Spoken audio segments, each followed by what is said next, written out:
Welcome to the JCPS MTSS training on modes of instruction and modes of student practice toolkit with a focus on the high yield practice reciprocal teaching. I am Amy Downs, MTSS Engagement Resource Teacher with the Elementary Zone 2. I am Dominique Dobson-Penn, MTSS Engagement Resource Teacher with Elementary Zone 2. Please take a moment to type the case-sensitive bit.ly into your web browser. This will allow you access to all the links for future reference.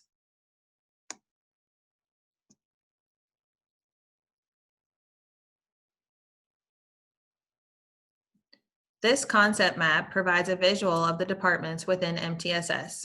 One department is MTSS Academic. The MTSS Academic Department supports schools by ensuring teachers are providing all students with academic supports that includes differentiation, personalization, and enrichment activities that are guided by the Universal Design for Learning principles, focusing on Tier 2 and Tier 3 interventions and support. Another department is MTSS Behavior. The MTSS Behavior Department supports schools in implementing school-wide behavior systems and frameworks. The two frameworks used by JCPS are Positive Behavior Interventions and Supports, PBIS, and the Behavior Support Systems Model, which is an alignment of PBIS and restorative practices. In addition, the team supports school personnel in understanding and utilizing classroom management strategies. Our department is MTSS Engagement. The goal of the MTSS Engagement Department is to increase student achievement by equipping teachers with high-yield pedagogical practices to maximize student engagement. 6 MTSS toolkits were created to provide resources for Tier 1 instructional practices to increase student engagement, reduce student behaviors, and to decrease disproportionality. The point of contact for each department is located and linked in the concept map. Here are the 6 MTSS toolkits. By clicking the toolkit image, you will access the MTSS department webpage and each toolkit. The Modes of Instruction and Modes of Student Practice toolkit is unique as it has 2 parts to it. As teachers, we must first deliver various modes of instructional techniques for our students. Teachers who are fluent in various instructional strategies provide students with higher rates to reach understanding. Once students have learned through high-quality instruction, teachers should create opportunities for students to practice their newly acquired knowledge. The key to developing, deepening, and truly grasping the concept is providing a variety of effective opportunities to practice. Today, we are going to focus on a mode of instruction called reciprocal teaching. The toolkit success criteria utilizes reciprocal teaching during small group instruction where students take turns as the teacher uses comprehension strategies to make meaning and engage in self-questioning. Today, we will create a reciprocal teaching opportunity for our students and reflect on the benefits of incorporating reciprocal teaching during instruction. Dr. John Hattie defines reciprocal teaching as a metacognitive strategy where students practice comprehensive strategies to make meaning and engage in self-questioning, typically delivered in small group instruction. Each student takes a turn as the teacher in summarizing, questioning, clarifying, and predicting.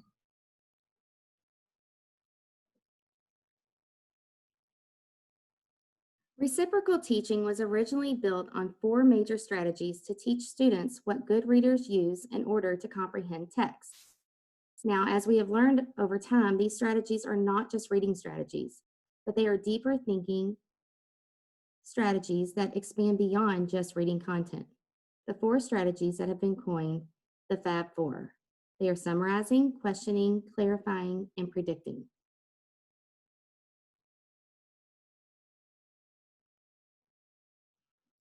These roles are explained as summarizing highlights key ideas in the task.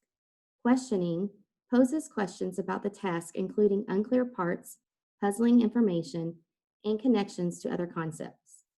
Clarifying, students make concerted attempts to clarify concepts that are not understood.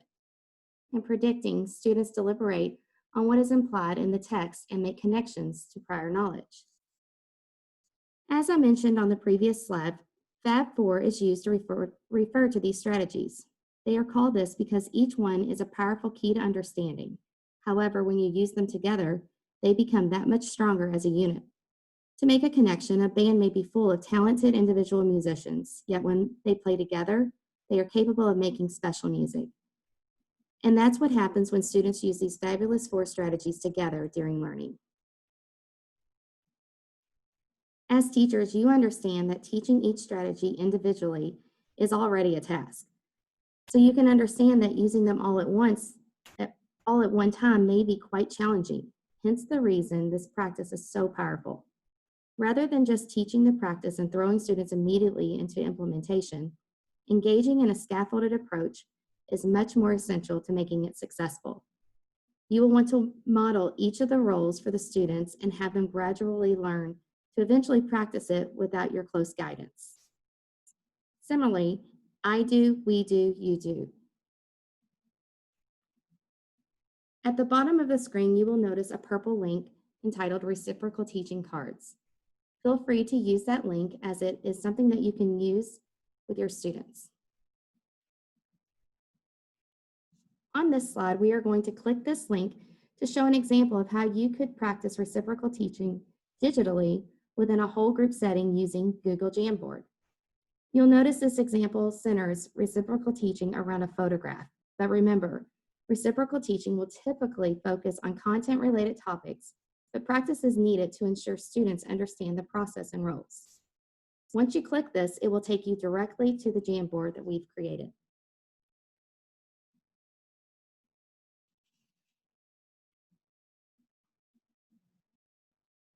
Typically, you would put 4 students in each group. However, reciprocal teaching can be tricky for students to grasp right away, so demonstrating and practicing in a whole group setting may be a great way to scaffold. In this example, the instructions are given, as you can see, in the center of the frame. The 4 sticky notes surrounding the directions not only assign individuals which role they will assume, but it also explains their tasks so there's clarity for all. In this example, students are assigned roles according to birth months. As a classroom teacher, and when you truly incorporate reciprocal teaching groups with content, you will probably be more intentional and strategic about who you put in each group. The yellow sticky note will be for those who are predicting. The question provided is, what is a prediction you can make from this picture? The green sticky notes are for summarizing. Its role entails summarizing what you notice in the picture. The blue sticky notes are for questioning. The task in this example is to pose a question based on the photograph. And finally, the pink sticky notes are for clarifying. It's important to note that the clarifiers cannot do their role in this task until the blue sticky notes, or the questioners, have begun posting their questions. The instructions given are to find a question and try to clarify or answer the question that they posted. It's important to emphasize before having students start engaging in their roles in this practice, they do not need to worry about finding that one correct response. Analyzing and breaking down the focus is what learners should do in order to get to the point of true understanding. Here's the photograph chosen for this whole group reciprocal teaching practice. This slide shows where you would post the photograph for whatever topic you are having the students practice with. And now here we have a chance to see what their thinking may look like.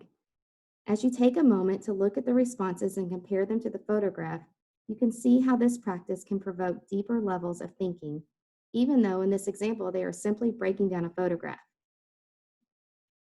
The yellow again would be predicting. The green were for summarizing. The blue sticky notes were for questioning.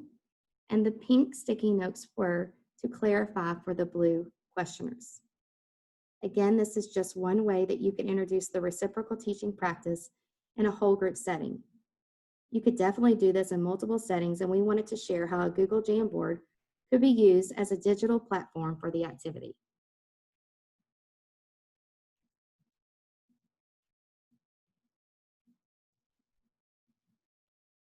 If you're not familiar with how to create a Jamboard, the steps are actually simple.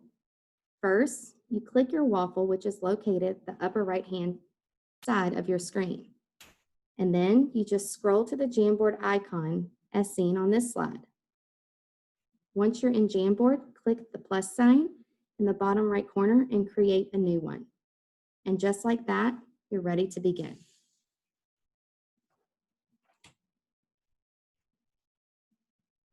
As with any new practice we add to our teaching craft, now that you've seen an example of modeling and practicing reciprocal teaching, you will want to make time to reflect. And as you eventually plan and deliver instruction using reciprocal teaching, again, you will want to make time to reflect.